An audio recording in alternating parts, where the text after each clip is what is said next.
आपके ग्वालियर पूर्व के जो स्वास्थ्य केंद्र हैं उनकी क्या हालत है और उनमें आप क्या करना चाहेंगे?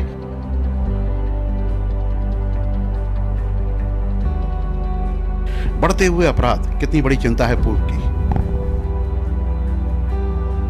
या उनके रोजगार की व्यवस्था हम कैसे कर सकते हैं, इसकी लड़ाई हमको लड़नी होगी।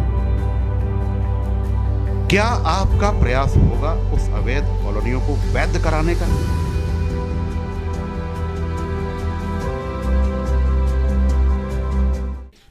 ब्रेक के बाद फिर से आपका स्वागत है खबरें 9 के इस विशेष में।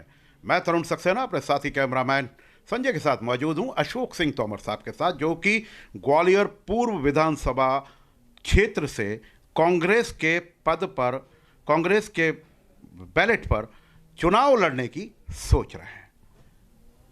फैसला हाईकमान को करना है, लेकिन तैयारी तो प्रत्याशी को करनी है। बहुत से प्रत्याशी लगे हुए हैं कि पूर्व से उन्हें टिकट मिले, लेकिन युवा होने के नाते बहुत आश्वस्त हैं जनता के बीच में एक विशेष पकड़ बनाकर। अशोक सिंह तोमर साहब, इनसे चर्चा का जो पहला हमारा पार्ट था उसके सवालातों में और इन सवालातों में अब थोड़ा सा अंतर होगा। अशोक जी, आपका बहुत बहुत फिर से स्वागत।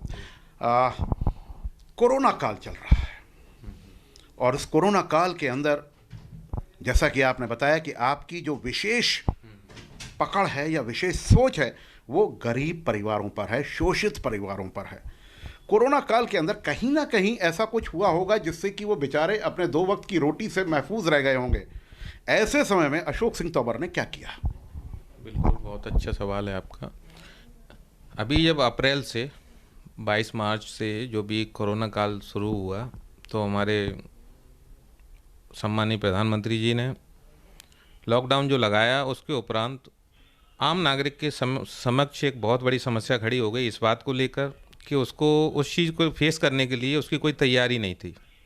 उसे नहीं मालूम था कि आने वाले समय में ऐसा कुछ हो सकता है। अगर 2-4 दिन पहले भी इस चीज़ की जानकारी होती तो आदमी अपनी व्यवस्थाओं को, राशन की व्यवस्थाओं को, अपनी रोजी रोटी की व्यवस्थाओं को कैसे निर्मित करता, कैसे वो व्यवस्थित करता, वो कर लेता। लेकिन ऐसा कुछ नहीं हुआ। आधी रात पे ये घोषणा कर दी गई कि आपका कोरोना काल की वजह से लॉकडाउन 15 दिन का निश्चित किया जाता है। तो ऐसे पीरियड में असमय, बिना सोचे समझे, किसी को ये समझ में नहीं आया कि ये क्या वज्रपात हुआ एकदम कोरोना। उस पीरियड में तो आम आदमी इस बात को भी नहीं समझ रहा था कि कोरोना क्या है, कोरोना सरकार को भी नहीं मालूम था साहब। सरकार तो अपनी मध्य प्रदेश में सरकार बनाने को लगी थी और जिस दिन सरकार बन गई बीजेपी की, उस दिन के बाद से कोरोना आना शुरू हुआ मध्य प्रदेश में। जी जी, आप बिल्कुल सही कह रहे हैं। कांग्रेस की सरकार जब हमारी मध्य प्रदेश में थी, उस समय हमारी सरकार बहुत संवेदनशील थी। हमारे मुख्यमंत्री जी कमलनाथ जी बहुत इस बात को लेकर संवेदनशील थे। कोरोना को लेकर उन्होंने प्रयास भी किया था, लेकिन उसी पीरियड में सरकार गिरा दी गई।